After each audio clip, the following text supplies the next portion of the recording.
Ang shear line ay kasalukuyan naapektuhan ang silangang bahagi ng Southern Luzon at ng Visayas. Samantala, yung amihan, kasalukuyan mahinang epekto nito kung saan naapektuhan ang nalabing bahagi ng Luzon. At yung easterlies, ito yung mainit na hangin na kung saan nagdadala ito ng malinsangan na panahon.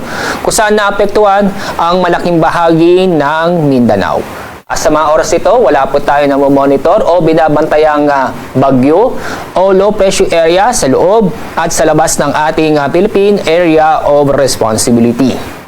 Sa susunod ng 2 hanggang 3 araw, itong mahinang amihan ay patuloy na hihina ito. Kaya bukas, inaasahan po nating walang amihan na makakapekto sa ating bansa. Samantala, yung easterlies ay inaasahan po natin na magpapatuloy ang mga kapekto sa ating bansa.